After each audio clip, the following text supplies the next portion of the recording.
Hello everyone, this is Tracy, the Spellbound Artisan. Welcome to my channel. Happy Halloween, everybody! Today, we're diving deep into the story behind Little Shop of Horrors, focusing not only on its fascinating origins and journey to Broadway and film, but also on the iconic performance of Ellen Greene. If you're a fan of musicals, horror comedies, or just great storytelling, you're in for a treat. And of course, since this is an art channel, I am going to be illustrating a digital lyric book, kind of like how if you saw my Taylor Swift Ivy digital lyric book videos, it's kind of like that.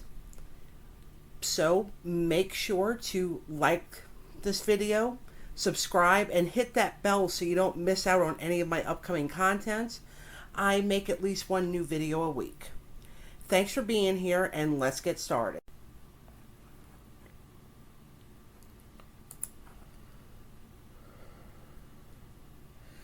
Little Shop of Horrors traces its roots back to the story The Flowering of the Strange Orchid.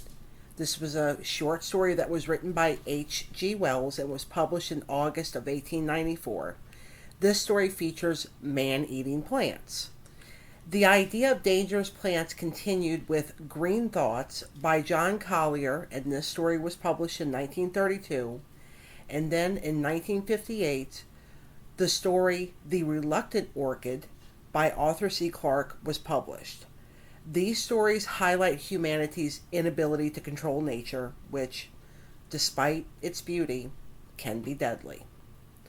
In 1960, Charles B. Griffith was inspired by these stories, so he wrote a script for the original Little Shop of Horrors film, which is a dark comedy about a florist assistant raising a bloodthirsty plant.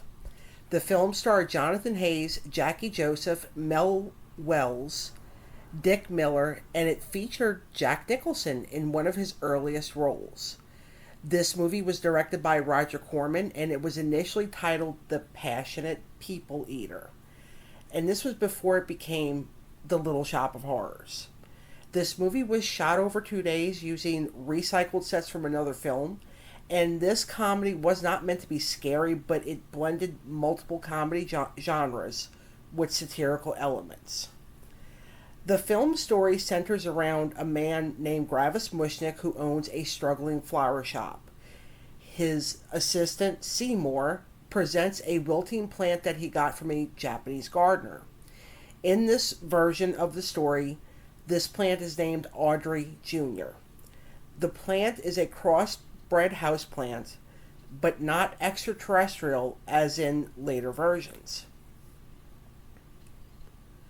The 1960 film set the stage for the 1982 off-Broadway production of Little Shop of Horrors. The music was written by Alan Menken and lyrics by Howard Ashman. The original version of the musical starred Lee Wilkoff as Seymour and Ellen Greene as Audrey. It quickly moved to off-Broadway. It ran for 5 years and became one of the highest grossing off-Broadway shows ever. Now, the characters in the story is Seymour Krelborn, who is a nerdy florist who adores strange plants and is easily manipulated by Audrey II, which is what the plant is named in later versions. The plant tricks him into feeding it humans. Audrey Fulquard, played by Ellen Greene, is a kind but shy character caught in a toxic relationship with Orin Scrivello, a sadistic dentist. Ellen Greene later reprised her role in the original theatrical production.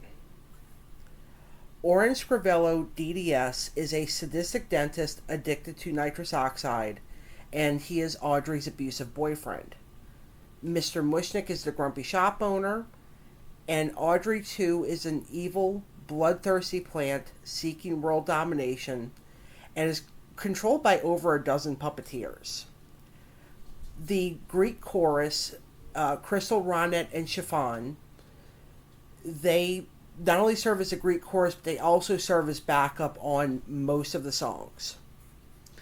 In the 1986 film adaptation, this was directed by Frank Oz. Of course, this brought Ellen Greene back as Audrey, and Rick Moranis plays Seymour, and Steve Martin plays Orin Scrivello. And it earned $39 million for box office release. But it became even more successful in the VHS market. This movie was nominated for Best Visual Effects and Best Original Song for Mean Green Mother from Outer Space at the Oscars. And the film was a significant part of the horror comedy genre's development. A fun fact about the 1986 film is that it was the first DVD to be recalled. In 1998, this was due to an unfinished alternate ending footage. And then in 1991, Little Shop was adapted into a kid-friendly cartoon on Fox Kids, where the Venus flytrap, just known as Junior, could hypnotize, but it did not eat people. Now, the movie with Rick Moranis and Ellen Greene features a happier ending than the stage musical. In the stage musical, the plant grows to a monstrous size and takes over New York City and eats everybody. Test audiences preferred the movie's conclusion with Seymour and Audrey's happy ending. Now, this original ending, it is on YouTube. You can find it. It's quite interesting to see what the original concept was. Now, because Little Shop of Horrors was one of the first horror comedy musicals, this was also a crucial moment for off-Broadway's commercial viability. It was also a significant milestone in Ashman and Menken's careers. This led them to work on Disney's The Little Mermaid. In fact, Ellen Greene's signature song, Somewhere That's Green, set the standard for Disney's I Want songs and is actually quite similar to Ariel's song, Part of Your World.